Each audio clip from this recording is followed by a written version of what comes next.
ನಮಸ್ತೆ ವೀಕ್ಷಕರೇ, PR ಅಕಾಡೆಮಿಗೆ ಸ್ವಾಗತ. ನೀವೇನಾದರೂ ಸರ್ಕಾರಿ ಹುದ್ದೆಯನ್ನ ಹುಡುಕ್ತಾ ಇದ್ದೀರಾ ಅಂತ ಹೇಳಿದ್ರೆ ತಿಂಗಳಿಗೆ 1,12,000 ರೂಪಾಯಿಗಿಂತ ಜಾಸ್ತಿ ಸಂಬಳ ಸಿಗುವಂತಹ ಕೆಲಸದ ಡೀಟೇಲ್ಸ್ನ ತಗೊಂಡ್ಬಂದಿದ್ದೀವಿ. ಯಾವ ಹುದ್ದೆ, ಹೇಗೆ ಅರ್ಜಿ ಹಾಕೋಬೇಕು, ಎಲ್ಲ ವಿವರನ ತಿಳಿಸ್ಕೊಡ್ತೀವಿ. ವಿಡಿಯೋನ ಕೊನೆ ತನಕ ನೋಡಿ. ಇಲ್ಲ ಅಂತ ಹೇಳಿದ್ರೆ ಕಮೆಂಟ್ ಬಾಕ್ಸ್ನಲ್ಲಿ ತುಂಬ ಸಬ್ಸ್ಕ್ರೈಬರ್ಸ್ ಕಮೆಂಟ್ ಮಾಡ್ತಾ ಇರ್ತಾರೆ, ಏಜ್ ಲಿಮಿಟ್ ಏನು, ಎಜುಕೇಷನ್ ಏನು, ಅದು ಇದೇನು. ಅದಕ್ಕೋಸ್ಕರನೇ ಹೇಳೋದು, ಸಂಪೂರ್ಣ ವಿಡಿಯೋ ನೋಡಿ ಎಲ್ಲ ಡೀಟೇಲ್ಸ್ನ ತಿಳ್ಕೊಬೋದು. ಮಧ್ಯದಲ್ಲೇ ಸ್ಕಿಪ್ ಮಾಡಿದ್ರೆ ತಿಳ್ಕೊಳ್ಳೋದಕ್ಕಾಗೋದಿಲ್ಲ. ಗೊತ್ತಾಯ್ತಲ್ವಾ? ಹಾಗೆ ಇನ್ನು ನಮ್ಮ ಚಾನಲ್ ಸಬ್ಸ್ಕ್ರೈಬ್ ಆಗಿಲ್ಲ ಅಂದರೆ ಇವಾಗಲೇ ಸಬ್ಸ್ಕ್ರೈಬ್ ಆಗಿ, ಪ್ರತಿದಿನ ನಿಮಗೆ ಮಿಸ್ ಮಾಡಿದ ಹಾಗೆ ಗೌರ್ಮೆಂಟ್ ಜಾಬ್ ಡೀಟೇಲ್ಸ್ನ ತಿಳಿಸ್ತೀವಿ. ಇವಾಗ ಯಾವುದೇ ತಡ ಇಲ್ಲದೆ ವಿಡಿಯೋನ ಶುರು ಮಾಡೋಣ.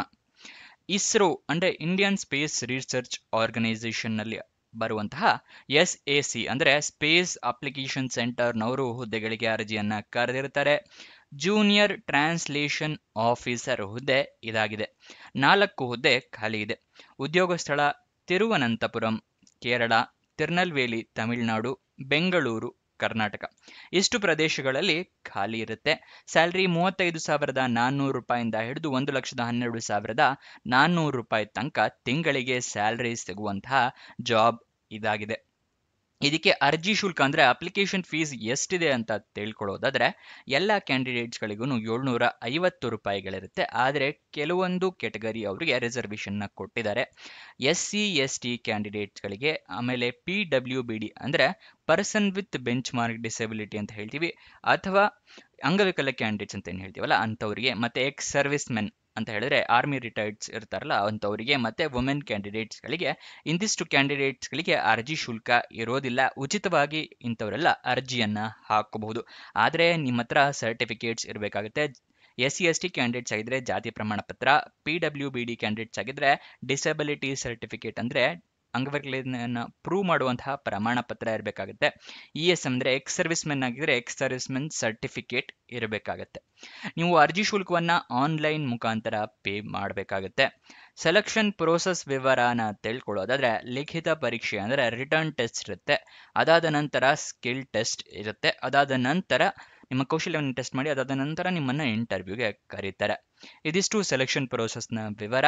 ನೆಕ್ಸ್ಟ್ ಹೇಗೆ ಅರ್ಜಿಯನ್ನು ಹಾಕೊಳ್ಳೋದು ಅನ್ನೋದನ್ನ ತಿಳಿಸ್ಕೊಡ್ತೀನಿ. ಅದಕ್ಕಿಂತ ಮುಂಚೆ ದಯವಿಟ್ಟು ಇನ್ನೂ ಆ ಲೈಕ್ ಬಟನ್ನ ಪ್ರೆಸ್ ಮಾಡಿಲ್ಲ ಅಂತ ಹೇಳಿದ್ರೆ ಇವಾಗಲೇ ಆ ಲೈಕ್ ಬಟನ್ನ ಪ್ರೆಸ್ ಮಾಡಿ. ಮತ್ತೆ ನಿಮಗೇನಾದರೂ ಗೊತ್ತಿರಲಿಲ್ಲ ಅಥವಾ ಹೊಸ ವೀಕ್ಷಕರಾಗಿದ್ದರೆ ತಿಳಿಸ್ಕೊಡ್ತಾ ಇದ್ದೀನಿ, ನಾವು ವೆಬ್ಸೈಟ್ನ ಶುರು ಮಾಡಿದ್ದೀವಿ. ಯಾವ ವೆಬ್ಸೈಟ್ ಅಂತ ಕೇಳ್ತಾ ಇದ್ದೀರಾ? ನಮ್ಮದೇ ವೆಬ್ಸೈಟ್ ಕಣ್ರಿ, prgovernmentjobs.com ಅಂತ ಹೇಳಿ.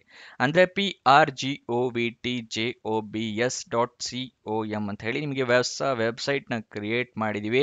ಇದರ ಲಿಂಕು ಡಿಸ್ಕ್ರಿಪ್ಷನ್ ಮತ್ತು ಕಮೆಂಟ್ ಬಾಕ್ಸ್ನಲ್ಲಿ ಕೊಟ್ಟಿದ್ವಿ. ಏನಕ್ಕೆ ವೆಬ್ಸೈಟ್ ಕ್ರಿಯೇಟ್ ಮಾಡಿದ್ದೀವಿ ಅಂದರೆ ಯೂಟ್ಯೂಬ್ನಲ್ಲಿ 2 ರಿಂದ 3 ಜಾಬ್ ಡೀಟೇಲ್ಸ್ ತಿಳಿಸ್ಕೊಡ್ಬೋದು ಪ್ರತಿದಿನಕ್ಕೆ. ಆದರೆ ವೆಬ್ಸೈಟ್ ಕ್ರಿಯೇಟ್ ಮಾಡಿದರೆ ಪ್ರತಿದಿನಕ್ಕೆ ಹಲವಾರು ಜಾಬ್ ಡೀಟೇಲ್ಸ್ನ ತಿಳಿಸ್ಕೊಡ್ಬೋದು ಅಂತೇಳಿ ಕ್ರಿಯೇಟ್ ಮಾಡಿದ್ವಿ. ಇದನ್ನ ಸದುಪಯೋಗ ಪಡಿಸ್ಕೊಳ್ಳಿ.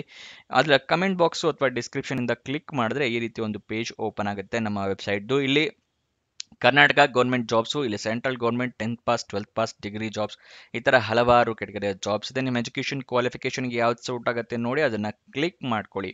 ಸ್ಕ್ರೋಲ್ ಡೌನ್ ಮಾಡಿದ್ರೆ ಕನ್ನಡದಲ್ಲಿ ಕೂಡ ಬಟನ್ಸ್ಗಳನ್ನ ಕೊಟ್ಟಿದ್ದೀವಿ. ಕನ್ನಡ ಇಂಗ್ಲೀಷ್ ಯಾವುದ್ರಲ್ಲಿ ಬೇಕಾದರೂ ಕ್ಲಿಕ್ ಮಾಡಬಹುದು.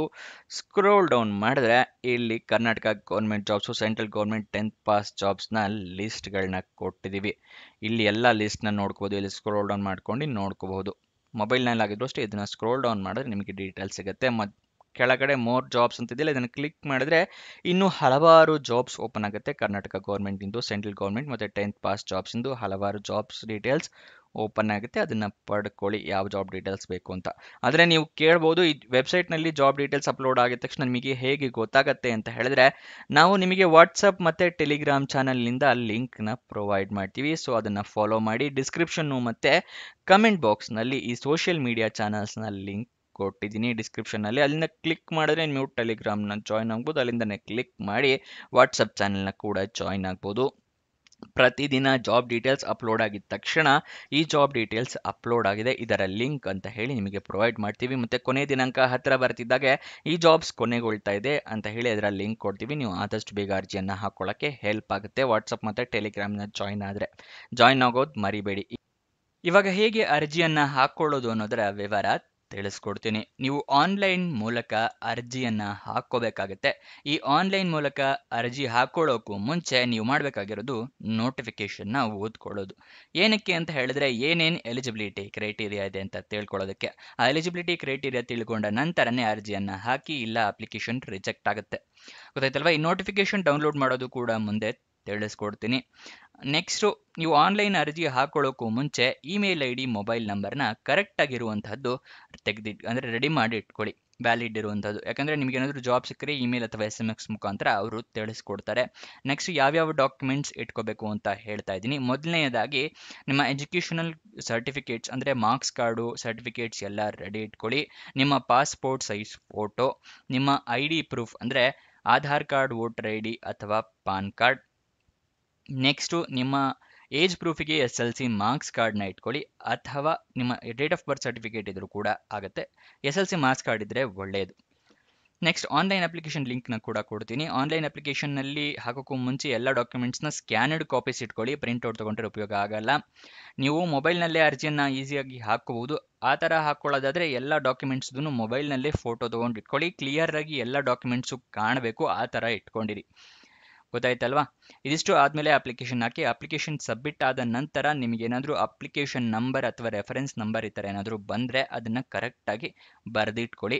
ಮತ್ತು ನಿಮ್ಮ ಕೆಟಗರಿಯ ಪ್ರಕಾರ ಅಪ್ಲಿಕೇಶನ್ ಫೀಸ್ನ ಪೇ ಮಾಡಿ.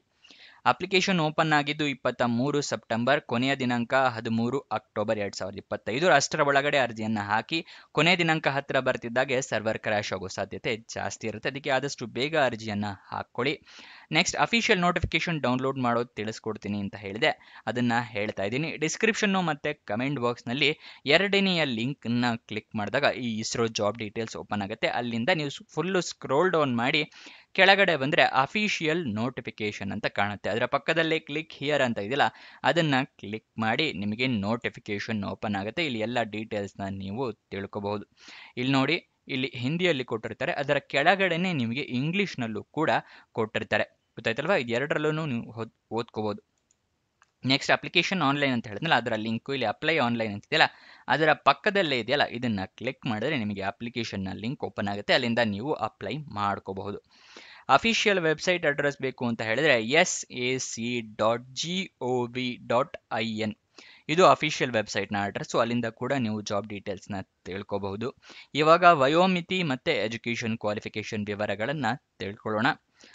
ಮೊದಲನೇದಾಗಿ ವಯೋಮಿತಿಯನ್ನು ನೋಡೋದಾದರೆ ಮಿನಿಮಮ್ 18 ವರ್ಷ ಆಗಿರಬೇಕು. ಮ್ಯಾಕ್ಸಿಮಮ್ 35 ವರ್ಷದವರು ಕೂಡ ಅರ್ಜಿಯನ್ನು ಹಾಕೋಬಹುದು. 18ರಿಂದ 35 ವರ್ಷ ವಯೋಮಿತಿ ಸಡಿಲಿಕೆ ಅಂದರೆ ಏಜ್ ರಿಲ್ಯಾಕ್ಸೇಷನ್ನ ಅವರು ಕೊಟ್ಟಿರೋದಿಲ್ಲ.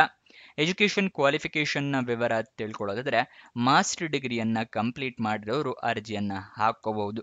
ಇದಿಷ್ಟು ಈ ಜಾಬ್ನ ವಿವರ. ನಿಮಗೇನೇ ಡೌಟ್ಸ್ ಅಥವಾ ಕ್ವಶನ್ಸ್ ಇದೆ ಅಂತ ಹೇಳಿದ್ರೆ ಕಮೆಂಟ್ ಬಾಕ್ಸ್ನಲ್ಲಿ ಕಮೆಂಟ್ ಮಾಡಿ. ಇನ್ನೊಂದು ಜಾಬ್ ವಿಡಿಯೋ ಜೊತೆ ಸಿಗೋಣ. ಬಾಯ್ ಬಾಯ್.